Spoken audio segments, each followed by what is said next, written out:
Você está no podcast Conversa de Pai. Aqui falaremos sobre diversos assuntos, de forma descomplicada, direta e simples. Hoje nós estamos no episódio 2. Chegamos no 2, hein, gente? E nosso tema será um tema que acho que todo mundo gosta de falar, ou melhor, nem todo mundo gosta de falar, mas todo mundo sente. Emoções e a influência na relação familiar. Estamos aqui com uma super convidada, que é a Nathalie Suzani. Ela é formada em gestão de negócios, neurociência e aprendizagem, amante da inteligência emocional, com dezenas de cursos e oficinas. Hoje é palestrante corporativa sobre segurança emocional e mediadora de conflitos. E aí, obrigado por ter vindo, super feliz de ter você aqui, te adoro, você sabe que, né, a gente comprou essa causa juntos e estamos fazendo aí muitos projetos paralelos, inclusive conectados. Mas conta um pouquinho de você, se apresenta também, fala um pouquinho da sua história, como que você chegou a ser essa pessoa super conectada com emoções, ensinando as pessoas sobre emoções, me fala um pouquinho. Oi, Rô, oi a todos. Desejo que estejam bem hoje e que, se não estiverem, saiam melhor depois dessa nossa conversa. Eu vim parar no mundo de educação, sentimentos e tudo isso numa caminhada longa, né? Eu tenho 33 anos, tenho uma filha que vai fazer 7, mas quando eu tinha 20 anos, mais ou menos, 21, eu me tornei madrasta. E quando eu me tornei madrasta, obviamente vindo de uma educação violenta, em que a mãe do meu então enteado também vinha dessa educação, eu não podia me relacionar com ele batendo nele, eu precisava encontrar formas de lidar com ele, lidar com os desafios sem bater. Mas não quer dizer que eu não fui violenta, né? Fui de diversas formas.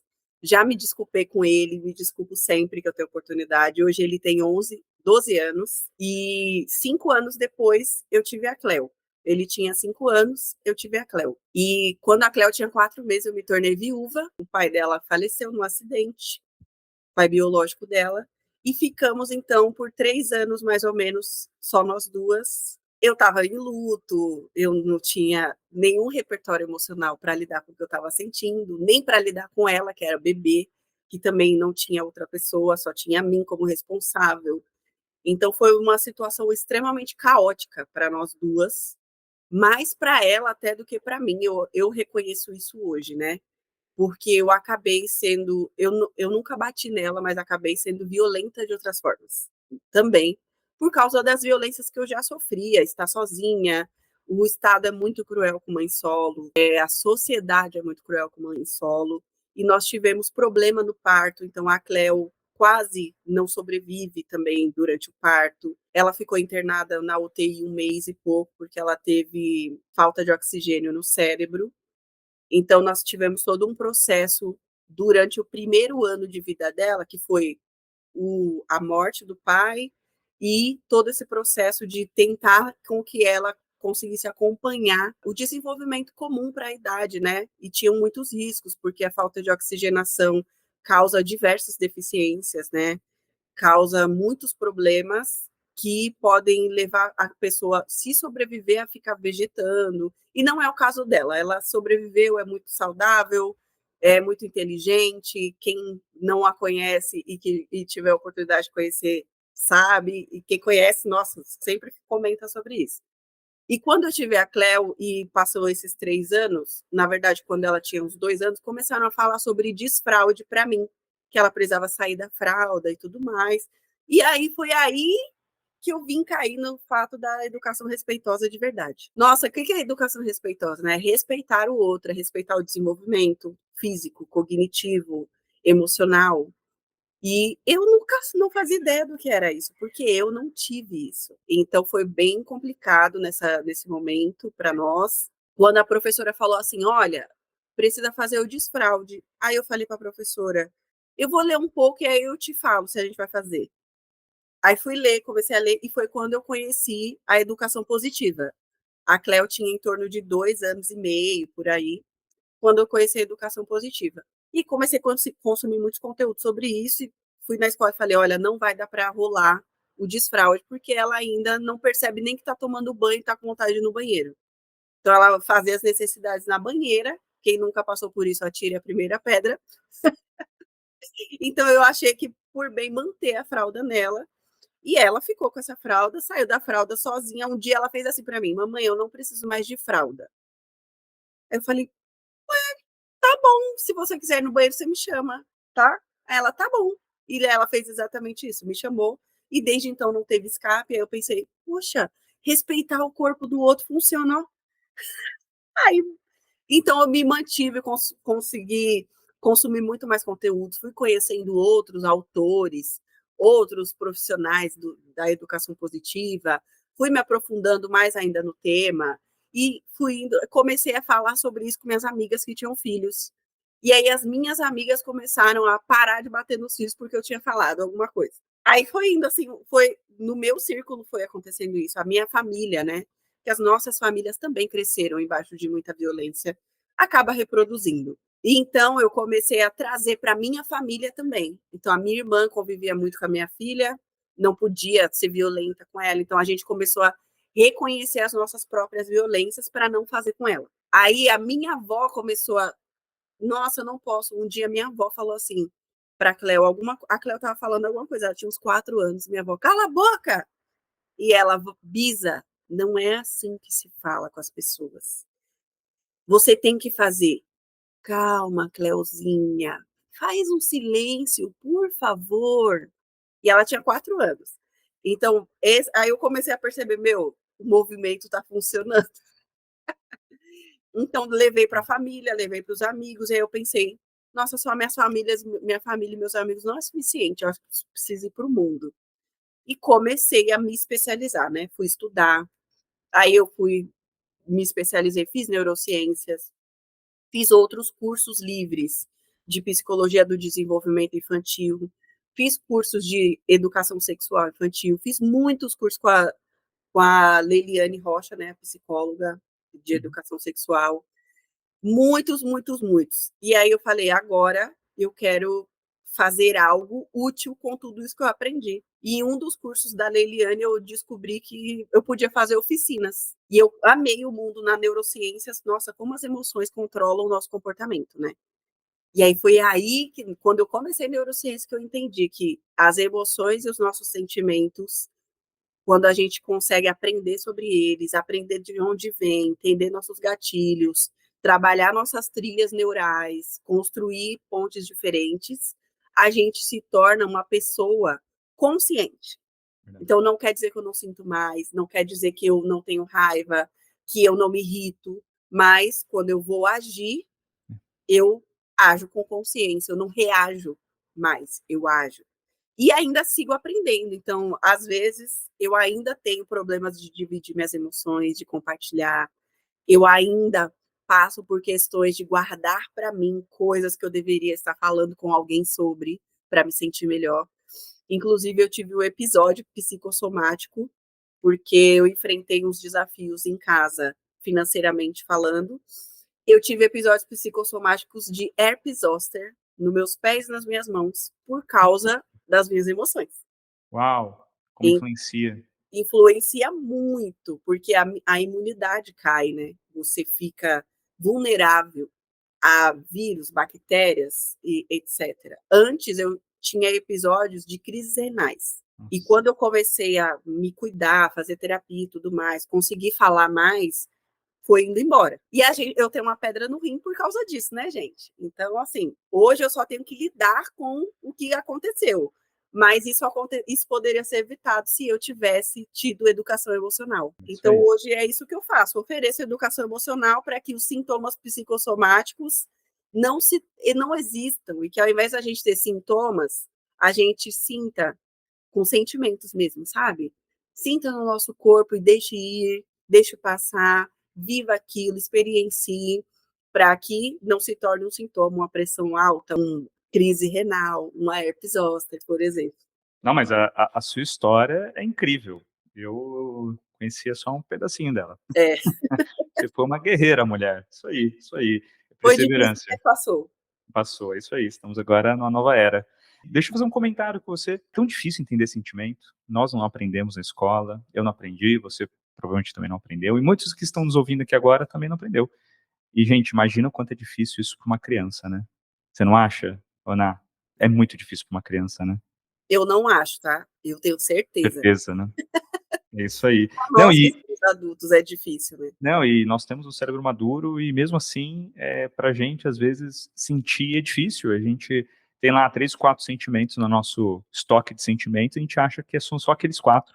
E aí, Sim. deixa eu te fazer uma pergunta então, por que você acha que é tão importante a gente entender sobre emoções e sentimentos? É importante primeiro porque nós somos movidos a isso, né? Nosso comportamento, o dia, por exemplo, que você tem um dia ruim, que você se sente injustiçado e tal, você tem muita raiva, é muito difícil lidar com as coisas em casa, por exemplo, com a atenção que os seus filhos precisam. Quando você está no trabalho e tem um dia ruim na sua casa, é muito difícil você se concentrar no seu trabalho sem se preocupar com aquilo que está acontecendo. Então, as emoções movem a gente, só que precisamos entender que não podem nos mover descontroladamente. Quando a gente toma consciência das nossas emoções, dos poderes que elas nos dão, das limitações que elas nos causam, a gente age de forma consciente, toma melhores decisões, ou deixa para tomar decisões depois, caso de quem tem muita raiva, por exemplo. E muitas pessoas que são muito reativas são pessoas que se sentiram injustiçadas o tempo inteiro. Então, elas não sabem se comunicar de outra forma. Quem nunca teve aquele amigo que reclama muito de tudo, que tudo é sempre um problema, que tudo é muito grande? Esse amigo está em sofrimento a vida inteira, porque não pôde sentir. E aí a única coisa que ele aprendeu a sentir foi raiva para se defender. Uau! Aí eu quero te fazer uma pergunta. Vou te fazer uma pergunta agora conectando com isso. Você falou de raiva. Vamos pegar esse como exemplo. Vamos partir da raiva como o nosso polo central aqui dessa pergunta. Como que eu lido com a raiva? Como que você acha que Primeiro, a gente pode trazer ferramentas aqui para o pessoal? primeiro que é importante saber que raiva é conhecida como uma emoção negativa, né? Assim como nojo, como angústia, que são sentimentos também conhecidos como negativos, como preocupação. Mas eu quero esclarecer que não existe sentimento ruim, não existe sentimento negativo, e que tudo que a gente sente tem uma história. Hoje somos adultos, já temos registros no nosso cérebro desde quando a gente estava na barriga da mãe, então a gente vai aprender a reagir ao invés de agir. E uma das coisas que a gente muito aprende é não sentir. E a gente não aprende a não sentir, é uma mentira isso. Quando você está com raiva, você consegue fingir que não está? Pode até fingir, mas você deixa de sentir a raiva? Não deixa de sentir.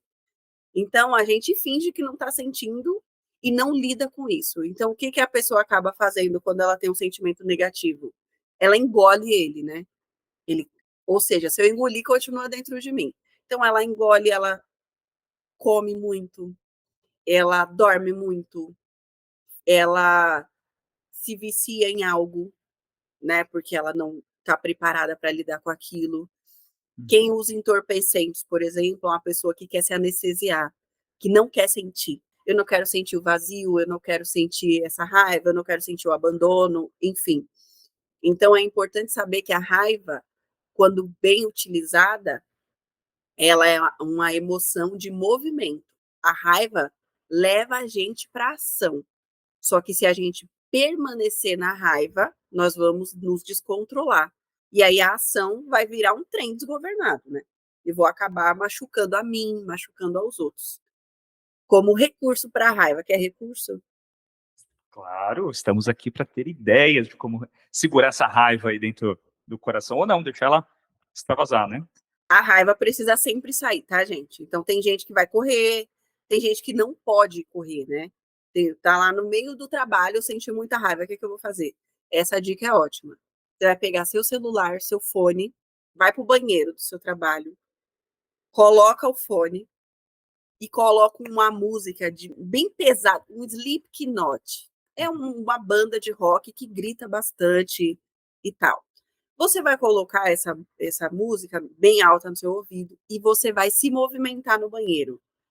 Se você tiver vergonha, vai na cabine, tá, gente? Do banheiro, tá tranquilo. Boa. E aí você se movimenta até você sentir que tá cansado. Vai, dança, joga os braços para o lado, não Como você tá sozinho, amor, fecha o seu olho e deixa só a raiva dominar você naquela hora ali, e ela vai para o seu braço, ela vai para sua perna, ela vai para sua cabeça, então se movimente. Sentiu-se cansado? Tire a sua seu fone ou desligue, né, a música, senta lá no vaso, você pôs a raiva para fora, não se machucou, não machucou ninguém e voltou para o seu estado de bem-estar para poder pensar melhor. Agora você pode tomar decisões, tá? Você vai sair do banheiro, lava o seu rosto, lava a sua mão, dá uma molhadinha na nuca e você vai conseguir pensar melhor, sem ferir a si ou ao outro. Você está dando uma dica bem legal, porque as pessoas falam: "Ai, tem que meditar, tem que respirar". Eu sou Não. desses, eu tento. "Ai, a gente não consegue", tipo, fica assim, né, Sim, a gente não consegue. E quando aí você tá com raiva, a pessoa vem: "Calma, é, amor, calma, filha, não existe essa palavra calma. não, se eu ficar calma, eu não vou sentir, eu preciso Sentir. sentir, Legal, eu preciso". ótimo, preciso sentir. Vamos pegar essa aqui agora. O preciso sentir, eu acho que é um dos maiores tabus, da nossa cultura de aprendizado sobre sentimentos, sobre outras coisas. Porque ninguém ensina, você precisa sentir. Isso é o que eu ensino em casa. Mas por que que eu ensino? Porque, como você, nós aprendemos em algum lugar que as crianças precisam sentir. Esses dias aconteceu um negócio muito curioso, que a minha filha pequena estava chorando, a minha filha mais velha sentou do lado dela e falou: "Clarinha, por que que você está chorando?" Pode chorar, não tem problema chorar. E eu tô aqui para o que você precisar. Gente, eu não estava em casa. Se eu estivesse em casa, eu ia chorar se eu visse isso. Eu ia Ó, chorar. eu fiquei levemente emocionado só de falar. Minha esposa que me contou, minha esposa mandou assim, falou: "Meu, a sua plantinha tá germinando". E aí quando você vê que a criança entende o que ela tem que sentir, e aí eu quero trazer agora uma outra pergunta, já que eu trouxe minha família aqui para essa discussão. E aí, quando impacta no ambiente familiar, todas as emoções, né, eu falei aqui agora das minhas 2 filhas, mas a gente sabe que tem vários outros momentos, você falou de raiva. Como que funciona? O que que você pode dar aqui de comentar dentro da sua linha de aprendizado, como que a gente pode ajudar essas pessoas a talvez terem instrumentos para fugir desses impactos, ou sentir, mas sentir junto, sentir e sair bem desse processo? Pontos importantes a saber é que as pessoas, para lidar com o que o outro sente, né, no caso, por exemplo, de uma relação familiar ou de uma relação conjugal ou de uma relação de trabalho, eu preciso primeiro entender sobre mim. Então, quanto mais eu sei sobre mim, quanto mais eu me conheço, quanto mais eu me acolho, quanto mais eu me permito sentir, quanto mais eu utilizo os meus recursos, melhor eu consigo contribuir, colaborar com o outro, com a evolução do outro. Então, aqui na minha casa, por exemplo, eu sou a mais calma, apesar de não parecer. A Cleo e o Alê, eles, que é meu noivo e minha filha, eles são muito reativos. Então, meus cursos de mediação de conflitos são excelentes, porque eles estão numa boa, daqui a pouco eles estão numa competição. E isso, aí eu não, antes eu ficava assim, será que eu medio? Deixo eles se virarem? E eu fico, não, porque os dois estão aprendendo, assim como eu também. Então, se eu estou estudando muito, porque ele não estuda como eu, ele estuda também sobre educação positiva, acompanha os profissionais, os autores, tudo mais, só que eu sou a profissional da área de casa. Então, ele me acompanha nas leituras e tudo mais, então ele também está aprendendo. Eu preciso ser justa na hora que eu vou fazer uma mediação. Todos nós estamos aprendendo. Vou até dar um exemplo aqui, espero que ele não fique chateado, mas esses dias, a Cleo e ele jogam juntos no celular, né? Eles, cada um tem uma conta no Roblox. A Cleo usa meu celular, ele usa o dele, e eles jogam juntos. E era a hora dela sair da tela, ela não queria sair, e eles começou a conversar com ela que estava na hora de sair, e ela queria falar algo para ele. E ele ficava, não. E ela, deixa eu falar, e ele ia falando por cima o que ela queria. E ela, deixa eu falar. Aí a raiva dela foi como? Deixa eu falar. Você não deixa eu falar. E aí começaram a entrar. Aí ele, eu não vou ouvir você falar, porque tá na hora de você sair da tela. E, gente, eles, beleza. ela saiu da tela, veio brava, conversou comigo, tal, não sei o quê. E aí eu fui chamei ele na frente dela, porque aqui em casa nós não temos problemas de proteger ela um do outro. Se um tá errando, o outro, mesmo que ela esteja próxima, ela vai saber que houve um erro e todo mundo vai reparar para dar tudo certo. E aí ele veio, eu chamei ele e falei assim, ó, o que estava acontecendo? Perguntei. Ele falou, ó, ela queria sair da tela, ela não queria sair da tela, estava na hora. Falei, sim, mas ela queria te falar algo. O que que ela queria falar? Ele, eu não sei, porque você não deixou. Ela com certeza tem que sair da tela, tá no horário, você tá certo. Só que a partir do momento que ela quer falar e você desrespeita, dá a entender que o que ela tem a dizer não é importante. Você não se importa com o que ela diz, tem para dizer, com a, com a presença dela, com a opinião dela? Ele me importa, então ela precisa saber. E se você não deixa ela falar, ela vai sentir o quê?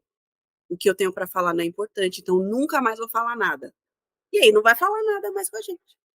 É o que a gente quer? Ele não. Aí ele, aqui em casa, nós temos um sorrisinho de reparação, tá? Quem precisa reparar, que é o que precisa pedir desculpa, faz assim, ó. Entendeu? E aí ele foi, fez o sorrisinho. Aí ela fez o mesmo sorrisinho para ele, já que aqui a gente tem segurança que o outro vem reparar. É importante que seus filhos, que seu marido, que sua esposa saiba que você vai errar sempre, porque você é um ser humano, mas que você vai ter consciência de pedir desculpas. Isso fortalece o vínculo familiar, isso causa no outro a sensação de esta pessoa se importa comigo, então eu posso me abrir com ela, então eu posso contar como eu me sinto para ela, que ela não vai me julgar. Eu não preciso adoecer engolindo o que eu sinto, porque se eu contar para minha mãe, olha, mãe, o que você falou me chateou, ela vai me ouvir, refletir e reparar o erro dela comigo. E aí ele foi, reparou com ela, os dois deram risada, e aí a gente tem outro negócio aqui. Quando tá com muita raiva ou muito chateada, aí a gente faz, você tá precisando daquele negocinho? Aí, que negocinho? Quem vê de fora faz, que negocinho? E aí um só responde pro outro que sim, mas o negocinho é um abraço. E aí tá com muita raiva lá, Muito você tá bom. precisando daquela coisa agora, né? Aí a Cleo geralmente faz, eu acho que sim. E aí a gente dá um abraço, fica lá com ela. Isso é acolhimento. Então nós não estamos dizendo para ela que ela não pode sentir raiva. Estamos dizendo para ela, você quer sentir raiva no meu colo? Eu tô aqui. Sim, eu te acolho. Que lindo. Exatamente. Nossa, achei lindo, achei lindo. E vou falar aqui uma coisa que me marcou, tá? E eu quero que você vá um pouquinho mais profundo nisso. Eu acho que você trouxe aqui algumas questões da CNV, que é a comunicação não violenta, que você usa muito. Eu adoro também, inclusive eu e minha esposa também usamos bastante. Não é fácil, porque é muito Não. fora do nosso contexto. Então eu entendi que no ambiente familiar, o mais fácil da gente, da gente conseguir solucionar essas questões, né, não solucionar, mas ter uma boa convivência familiar, é essa conexão, ouvir o outro, conexão de sentimentos, relevar o sentimento do outro, porque se o outro, né, como você colocou aqui o caso da Cleo, que ela queria falar e o seu noivo não deixou ela falar, então, e depois você reparou tudo isso, e reparou de uma forma fantástica, né, mostrando aonde estavam os pontos ali de conexão de novo. Deixa um pouco mais fundo. Você falou uma coisa muito legal aqui. Eu anotei, tô anotando tudo. Inclusive, para mim, está sendo uma aula aqui, vocês não têm ideia, viu, gente? Anotem, anotem. A Ana, ela daqui a pouco vai ficar com a agenda cheia, ela não vai nem conseguir falar mais com a gente depois. Essa mulher vai voar. Ó, você falou o seguinte: precisamos, isso foi no começo que você falou, eu anotei. Precisamos entender mais sobre nós. Porque quando nós entendemos da gente, a gente sabe lidar e a gente consegue ajudar o outro a lidar também com o sentimento dele. Como saber mais? Como se aprofundar mais? Aonde buscar esse aprofundamento do nosso autoconhecimento? Então, hoje eu reconheço algumas estratégias que eu sempre usei, mas que hoje elas têm nome, né? Muita coisa já acontecia no mundo e não tinha o nome que tem hoje. Uma das coisas que eu uso muito é a escrita terapêutica. A escrita terapêutica não é um processo de calma, não é um processo de Ai, vou escrever um roteiro. A escrita terapêutica é um processo de autoconhecimento. Eu até fiz uma série nos meus stories, estou fazendo, inclusive, uma série nos meus stories sobre isso, no meu perfil do projeto. E essa escrita terapêutica, ela faz a gente se lembrar de coisas que a gente já tinha esquecido. Porque daqui a um ano, você vai ler aquilo de novo.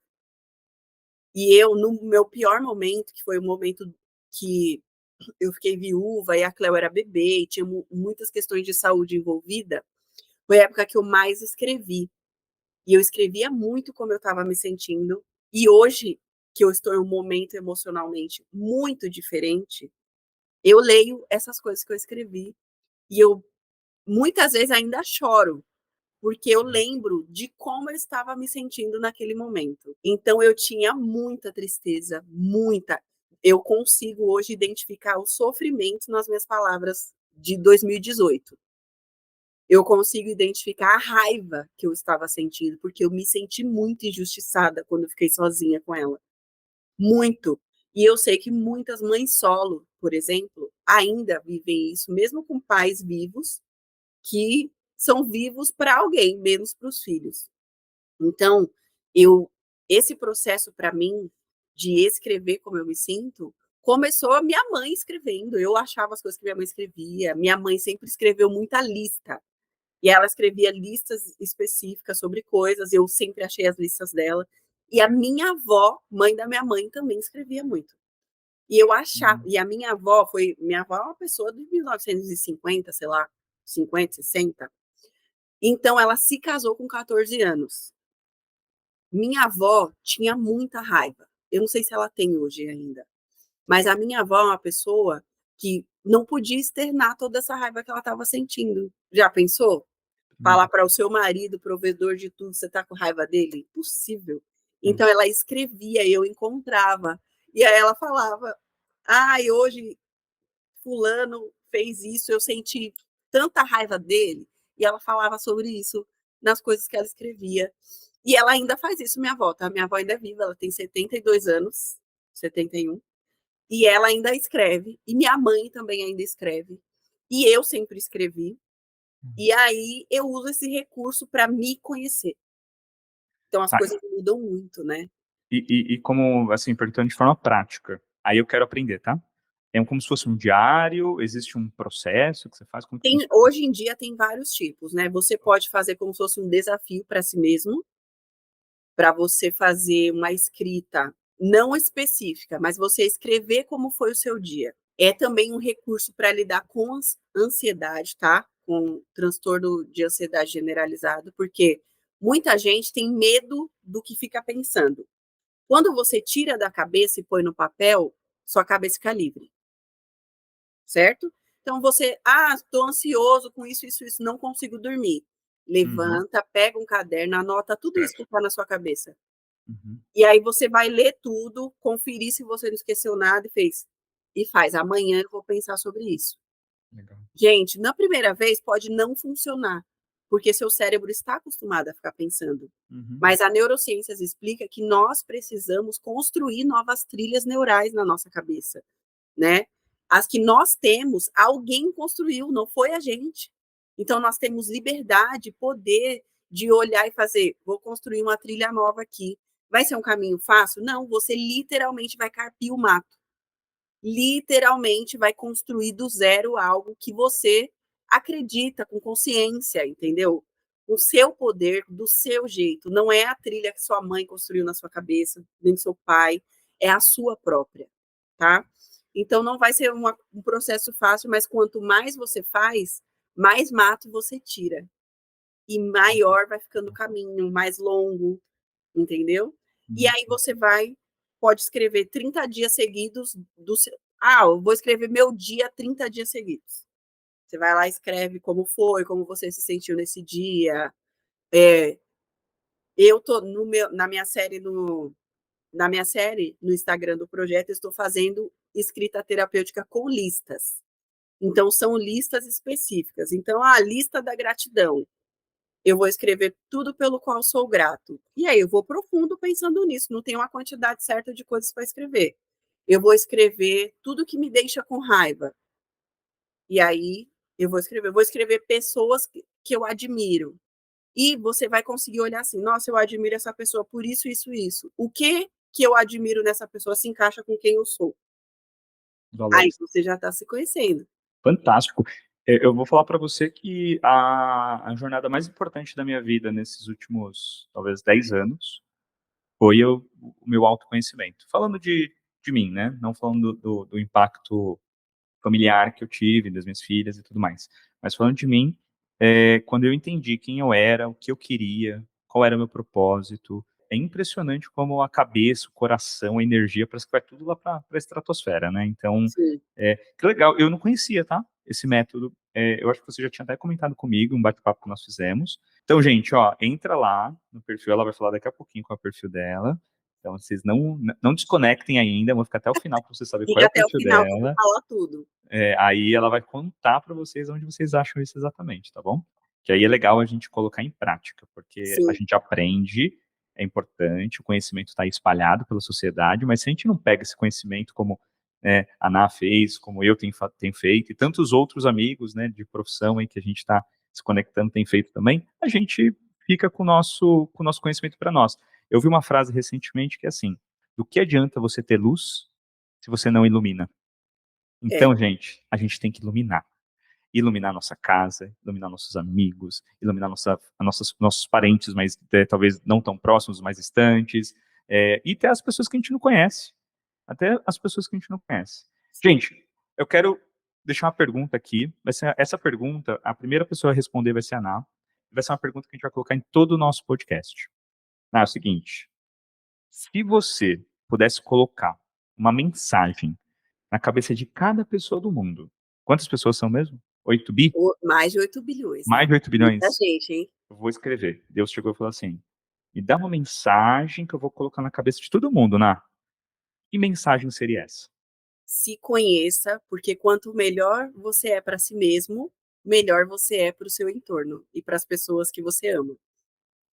Uau, que lindo. Adorei. Muito bom. Adorei isso. Adorei sua mensagem. Espero que essa mensagem já veio para nós, tá? Não precisamos nem fazer parte dos 8 bi lá que ela vai mandar. Essa aqui já veio pra gente. Vamos colocar já na nossa cabeça. Gente, antes de encerrar, eu quero abrir um espaço aqui para Ná, para ela contar um pouquinho de como ela ilumina esse mundo. Porque essa mulher, ela ilumina muita gente. Vocês não têm ideia do que ela faz. Eu acho lindo, inclusive, a força de vontade, a conexão que ela tem. Ela vai buscar informação para fazer o quê? Para iluminar quem? Conta aí, pra gente. O que você faz? Conta do seu projeto. Eu tenho o projeto Reeducando com Afeto. Esse projeto nasceu em 2021. Eu tinha já a Cleo e eu já fazia esse processo que eu disse no começo de falar para os meus amigos e minha família sobre educação respeitosa e tal. Só que falar só sobre educação respeitosa parecia que eu falava só para quem tem filho. Então foi aí que eu parti para o lado das emoções. Então fui para neurociências das emoções, neurociências, emoções, comportamento, tudo.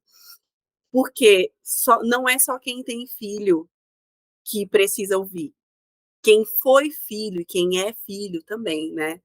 Quantos de nós somos crianças feridos, desesperados por um amor que nós nunca conhecemos? Então, por isso eu criei esse projeto que se chama Reeducando com Afeto, porque nós adultos, com ou sem filhos, já recebemos educação dos nossos pais, já fomos educados, estamos aí no mundo, tendo filhos, sendo professores, sendo psicólogos, sendo gerentes, lidando com outras pessoas que também têm essa criança dentro de si. Então, eu não penso que eu preciso educar só quem tem filho.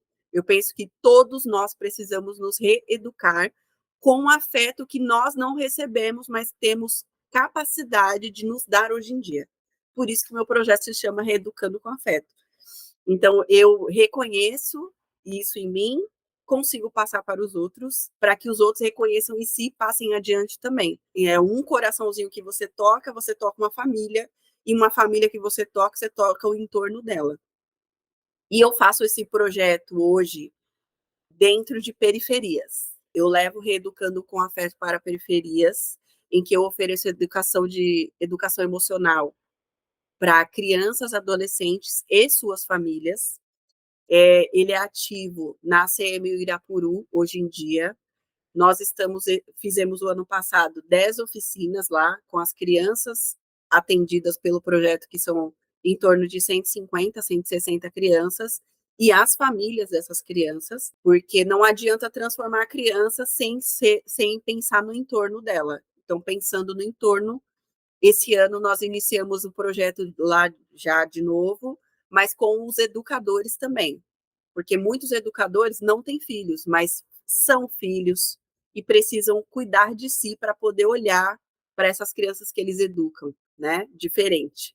Então, nós temos projeto na rua que, quando tem festa de rua, a gente leva educação emocional para a rua, a gente leva educação emocional nas escolas. Eu agora estou com a roda de conversa dentro do CCAs, quem é de São Paulo sabe que é o Centro da Criança e Adolescente. Então, eu faço essa roda de conversa no CCA, na Zona Norte, no extremo norte de São Paulo, na periferia de Pirituba. E lá nós fazemos roda de conversa com os pais e profissionais para lidar com as adversidades das violências que existem dentro desses ambientes periféricos, porque eu tenho muita fé, eu já falei isso para o Rô uma vez, que quem tem segurança emocional consegue transformar a própria realidade, lutar para essa transformação, consegue enxergar as violências e tomar ações para que elas cessem. Então, quanto mais fortalecido é alguém emocionalmente, mais ela vai se sentir capaz, mais a autoestima dela será boa, mais ela será respeitosa consigo e com os outros. Então, a segurança emocional na educação positiva, a inteligência emocional é um dos pilares. No Reeducando com o Afeto, é o pilar principal, né? Então, nós temos a inteligência emocional como a base de tudo, porque ela é a base do comportamento, a base dos relacionamentos, a base das nossas existências. Então, fazer esse projeto, levar ele para o mundo, plantar sementes no coração das pessoas que eu consigo acessar, me ajuda muito a ter fé. Uma fé, pode parecer utopia, tá? Mas me ajuda a ter fé de que daqui a um tempo a sociedade vai ser muito diferente dessa que nós temos hoje. Eu escuto muitas pessoas falar, ai, falta amor no mundo, mas mal a gente tem amor por si, É, boa. né? Mal a gente aprendeu a cuidar de si, a amar a si mesmo. Então, o Reeducando com Afeto, ele vem para isso, para te ajudar a se conhecer melhor, para te dar objetivos firmes, objetivos sólidos, para que você tenha uma realidade melhor do que a que você tem hoje. Tudo isso através do autoconhecimento, do seu cuidado com as suas emoções. Nossa. Gente, é um projeto lindo, conheçam. Como que o pessoal te encontra nas redes sociais? Reeducando com Afeto. Vai estar essa logo bem bonitinha. Não sei se apareceu na logo. Agora acho que apareceu. Vai estar a logo Reeducando com Afeto. No Instagram, no Facebook. Você que tem empresa, quer levar a nossa palestra de segurança emocional nas organizações, nós estamos no LinkedIn também com o nome do projeto. Nós já fizemos ela no SENAC, ela na ACM, para quem não conhece, a ACM, Associação Cristã de Moços. Então, espero que vocês conheçam. Você que só trabalha em uma empresa e gostaria de levar a gente, chama a gente, que a gente manda para você o portfólio bonitinho para você levar para o seu RH, para o pessoal que cuida do DHO de vocês. Você que tem escola, quer levar para os seus educadores, chama que a gente também tem projeto para educadores. O importante para nós é que todos os adultos reconheçam o seu poder de transformação e tenham coragem de abraçar ele para transformar o mundo. É isso aí. E eu acredito em você quando você fala que o trabalho que você faz é plantar sementes para colher uma sociedade melhor. Porque, gente, uma pessoa fazendo de tudo para ajudar outras pessoas, buscando toda essa questão de conexão com sentimento, com o que você sente, fazendo tudo de forma muito correta, muito de coração aberto, é impossível não voar. É impossível não colher frutos disso. Esses frutos, eles serão de conquista, serão de crescimento e serão de uma sociedade melhor. E eu acredito nisso porque quando eu conversei com a Ana a primeira vez, eu falei: "Cara, seu projeto é lindo, meu. Você tem, assim, uma energia e ela faz por amor". Não sei se vocês perceberam, eu percebi. Ela faz por amor, Eu porque ela amo fala mesmo. disso com o coração cheio. Isso eu acho que é o mais lindo de tudo isso, ela faz com amor. E é isso que a gente precisa fazer o que a gente faz com amor. Porque quando a gente faz com amor, a gente vai fazer da melhor forma possível, da melhor forma para chegar mais longe possível. Por isso que ela está aqui comigo hoje, por isso que a gente tem um monte de projeto junto aí no futuro, por causa disso. Tá? Obrigado, obrigado pelo seu espaço na sua agenda, obrigado por você estar aqui com a gente. Vai ser o primeiro de muitos que você vai participar. Adorei sua energia, adorei sua conexão. Eu sou grande fã da sua história, ainda mais hoje, né, que você me contou um pouquinho mais hoje, Você soube mais um pouquinho hoje. saber um pouquinho mais junto com vocês. Gente, nossos episódios eles saem a cada 15 dias. Vai lá no Instagram, @RodrigoVSerafim, @Propósito de Pai, e lá vocês vão conseguir olhar a nossa agenda. A gente está colocando agora a nossa agenda mensal. Teremos bastante conteúdo legal nas próximas quinzenas. E eu espero que a gente possa agregar algo na vida de vocês, como a Ana falou, né? Espero que a gente possa plantar sementinhas no coração de vocês para fazer com que ela germine, cresça, uma árvore frutífera, com muito sucesso, com muito amor, com muita alegria, com muita conquista, com muito bem-estar familiar, que é isso que a gente prega aqui. Obrigado, gente.